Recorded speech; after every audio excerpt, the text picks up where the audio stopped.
So let's see how we add assignments on PowerTeacher Gradebook.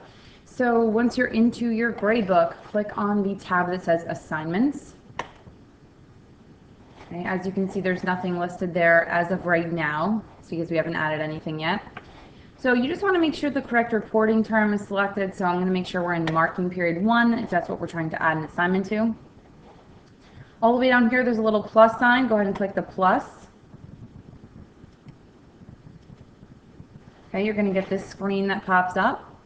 It's very, very easy. You just fill in the fields that it's asking for. So name the assignment.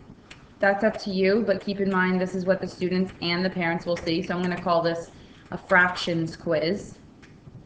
Now, if you go over here to abbreviation, if you don't want to abbreviate the title of the assignment, that's fine, but it'll go ahead and fill in whatever the name is. It'll just copy it over. And if that's not what you want, you can change it.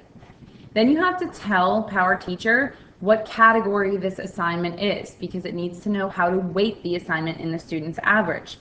So I'm going to tell PowerTeacher that this is a quiz, and I want to grade it as a percentage. Now that's up to you how you're grading, how your department's grading. I'm just going to put this in as a percentage because that's pretty common. Also, that it's out of, let's say, 100 points possible.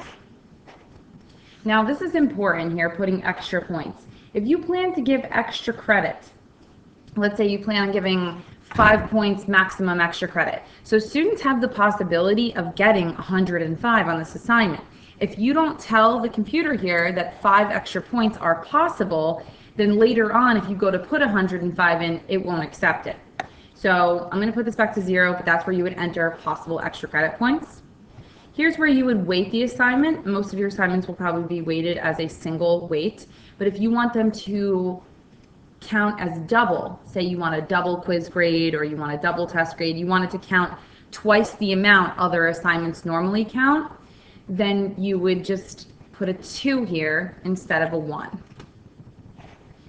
Due date is pretty self-explanatory. If you select this little calendar tool, it even brings up a calendar and it'll fill in the date for you. And most of the time you want to keep this checked, 98% of the time, include in final grade, unless of course the whole class, bombs it, or it was just a pretest and you don't want it to actually count or anything like that, and you just want to publish them so they could see them. So most of the time you're just going to leave that checked. If you want to put a description in here, you can. Like if you have it on your My Big Campus and you want to even link it to that assignment so they can say, oh, what was this I was missing, and see the link. That's up to you. You don't have to fill in a description. Over here, there's a Publish tab with some important features. So you can choose to either publish the assignment immediately, meaning as soon as you're done saving this, it's going to show up not only in your PowerTeacher gradebook, but in the student parent view as well. So they can see there's a pending assignment.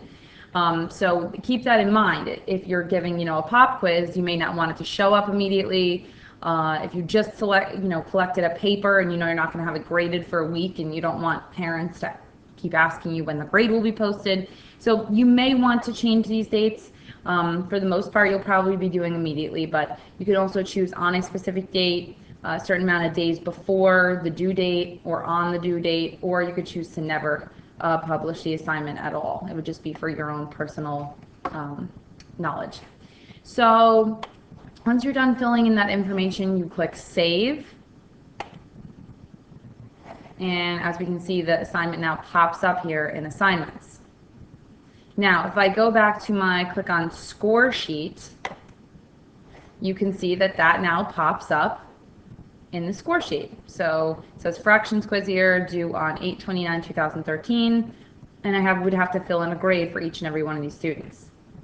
Now, to fill in a grade for the students, you'd simply double-click on the cell underneath that column next to their name. So if Marco, let's say, got a 90 on this, I would fill in a 90, hit enter, and it brings me right to the next cell. So you would fill in their grades like that. Now notice when I fill in these numerical grades for this fractions quiz, it's also putting this number over here as their final grade in the first marking period. And right now that's because this is the only grade they have, so that's the only thing it's using to factor. When you have other grades, they're all going to average in here, and this is going to be their final marking period grade. If you want to see some more advanced features of assignments, go ahead and click on that video.